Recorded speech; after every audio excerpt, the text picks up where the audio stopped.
Hello, my name is James and welcome to Mirror Domains. And today I'm going to be filling out my Oscar 2020 ballot. You know, just my picks to see who's going to win the Oscars there on Sunday. I know that haven't done this before, so I'm going to be just kind of winging myself through it. But yeah, let's just get to it. I'm going to pull up my little ballot here and just quickly on the side so you guys can see it. And hopefully it's big enough for you guys to see. Maybe I can make that just a bit bigger. Okay, and we'll just go through these categories just like that. And I'll make my picks, starting off with actor in a leading role. Okay, this one is pretty much a guaranteed thing. I think for the most part, everybody agrees. Joaquin Phoenix is going to take it for the Joker. If anybody else does, I'm guessing maybe Antonio Banderas, but no. I think, or maybe Adam Driver. Some people may have Adam Driver, but I'm guessing Joaquin Phoenix, and that's what I've got written down here. Actor in a supporting role, Brad Pitt. I think that one's pretty much a given too. He's been cleaning up everywhere else, so why not at the Oscars too? If anybody else, I think maybe Al Pacino would be a dark horse in that one, because he was good in The Irishman. Actress in a leading role. This one is going to be interesting because Renee Zellweger is the go-to one, which is, I mean, she's been cleaning up with the award season too. So everybody is thinking, yeah. But you know, Scarlett Johansson for Marriage Story is got to be high up there. She may win if Renee Zellweger doesn't. That's what I would say. But I'm putting on my money on Renee Zellweger. Actress in a supporting role. This one's interesting. This one could be Kathy Bates. It could be Laura Dern. Maybe Margot Robbie, but I would, see, that's hard. I'm thinking Kathy Bates or Laura Dern. Yeah, or no, you know what? Because ScarJo got nominated for leading role, but probably won't win because of Renee Zellweger, I'm going to put Scarlett Johansson for Jojo Rabbit in the supporting role. I know that may be against some popular opinion, but that's the way I'm going to go. Animated feature film. I never saw a bunch of these, so I'm just going to put Missing Link. That's what I got my money on. Cinematography. Okay, so The Irishman definitely could be considered. Joker for sure. But I think 1917 is going to win this one. They try to do it all, make it seem like it's all in one take. And some of the shots that they were able to achieve, this is Roger Deakins. I think this one's one of those ones where we consider it a lock for 1917. Moving on, costume design. I have either Little Women or Joker. Irishman was good. It was a period piece. Maybe Once Upon a Time in Hollywood could. But Joker, maybe, yeah, no, I gotta put Little Women. Yeah, that's what I'm gonna put. Directing, this one's very interesting. Joker, maybe, but I'm guessing that Sam Mendes is going to be it for 1917 because that's the way that was handled. As I said, they tried to make it all in one shot. The editing and everything like that was just masterfully done. It's a masterfully crafted movie that is totally worth seeing, and I can see why that's considered up for Best Picture. Okay, scrolling on. Documentary. I never saw all the documentaries, so I'm not going to talk about that. Film editing. Okay, so that one I'm going to give to Ford v Ferrari. That one I'm going to give to Ford v Ferrari because I feel like, yeah, that one. Irishman was, well, that's too long. Jojo Rabbit was okay. Joker, maybe Parasite. I just figure that. Yeah, Ford v Ferrari just had it. Film editing because of the driving sequences. International feature film. It's a blow away. It's going to be Parasite. No doubt about that. I'm giving that to Parasite. Makeup and hairstyling could be Joker. That could be Joker. My sentimental pick would be Maleficent, Mistress of Evil, because I was late to the party on that one, and I like just the fantasy element of all of that stuff. And the makeup on Angelina was just fantastic. Same with Chiwetel Ejiofor. How they do all the horns and all that stuff is great.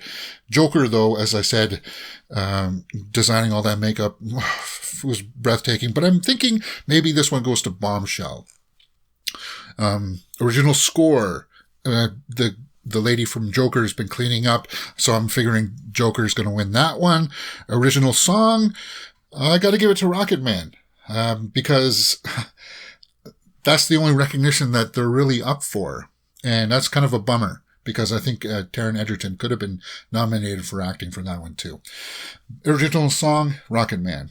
Now, they got Best Picture listed here, but I'm going to come back to that one last, because that's one that's going to be the most controversial. Scrolling up to the next side, production design. Yeah, this one could be interesting, because I'm thinking that a lot of people are going to give it to 1917, but, Jojo Rabbit's considered up there pretty high. And so is Once Upon a Time in Hollywood, because they did a great job of capturing old Hollywood back then. And I'm thinking, yeah, I got to give it to Once Upon a Time in Hollywood for production design. Now, I never saw any of the shorts, so we won't go there. Sound editing, I think I gave to Ford v Ferrari. Yeah, Ford v Ferrari for sound editing. That's what we're going to do. Sound editing is just because of the cars, the racing, all that sound. Joker was good. 1917 could be up there. It would be the one that could take it away from Ford v Ferrari. Star Wars... no. Ford v Ferrari, that's where my money is going. Sound mixing. Now, that one is... That one I'm going to give to 1917 just because of the explosions and everything like that, the war scenes, just how it could go from quiet to loud and without blowing out your eardrums. It was fantastically done. Maybe as a dark horse Ad Astra, that would be interesting if it did. Okay, visual effects. Now, this one is kind of a controversial one because they say that Lion King looked photorealistic. No, it didn't. Rise of Skywalker, they did some cool things in that, but it was not groundbreaking. 1917, they did a lot of stuff that you wouldn't realize were visual effects. Like when he's running through the field and stuff like that. They actually filmed that full on where you could see the pots going off like that. You could see where they built all the explosions to go off. And then they took all of that stuff out in post. So there's a lot of stuff there that they did, but I won't really call that groundbreaking. A lot of the cuts were okay, but, yeah. Avengers Endgame definitely would be my sentimental pick, but the one that really stood out would have to be The Irishman. What they were really pushing the envelope there to make the de-aging effects come to life. And that's where I would put my money for visual effects. I would put it on The Irishman because that's the one that really made that significant, wow. They really pulled that off, didn't they? Adapted screenplay. This one, I think is going to go to Joker. Oddly enough. I think this one, maybe Jojo Rabbit. Maybe Jojo Rabbit, because I don't see a whole lot other than what I said for ScarJo. I don't see it winning any other one. But Little Women is getting so much push right now. It's really hard to tell, guys. That one's I'm going to have to take a roll of the dice. I'm going to put my money on Little Women. Adapted screenplay. Yeah. They say it's the definitive version. Original screenplay. This one's interesting. I would love to say Parasite. Because it just goes into so many strange places. But I think Tarantino's going to take this one down for Once Upon a Time in Hollywood, because he did win some earlier awards for it, and Hollywood loves movies about Hollywood. And of course, Tarantino will give a speech that people will want to hear. And that brings us to the Best Picture, which is probably going to ruffle a lot of people's feathers. And we're just going to take the ones off the list that I feel that don't really deserve to be there. I'm going to take off Ford v Ferrari. I'm going to take off Little Women. I'm going to take off Marriage Story. I'm going to take off Jojo Rabbit, and that's gonna really ruffle some feathers. So you got Irishman, Joker, 1917, Once Upon a Time in Hollywood, and Parasite. And out of those 5, if any one of those ones won, I would be like, okay. But, everybody's saying that it's going to be 1917. And I'm thinking, why? Why would 1917 be Best Picture? It doesn't have any good acting performances in it. Nothing that makes you go, you got to check out that because the acting in that is superb. And I feel like you need to have one of the major elements in your movie, like acting, be there for it to be considered a Best Picture winner. Oh, I got a little animated there. I apologize. But my sentimental pick would be Joker. And because it's Best Picture, I know it's the easy pick would be definitely 1917. If Parasite won Best Picture, that would be cool. Once Upon a Time in Hollywood, meh, yeah. The Irishman, no, I don't think that one's going to win. Okay, so it's down to 1917 and Joker. As I said, my sentimental pick is Joker.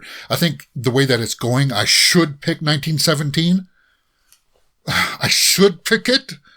But if I'd put it to you like this. You got Joker and you got 1917. And you can only recommend one film out of the year for that person to see. I say, why would you not tell somebody to see Joker? Because Joaquin Phoenix puts on this masterful performance. And the movie's got a great score. It's shot well.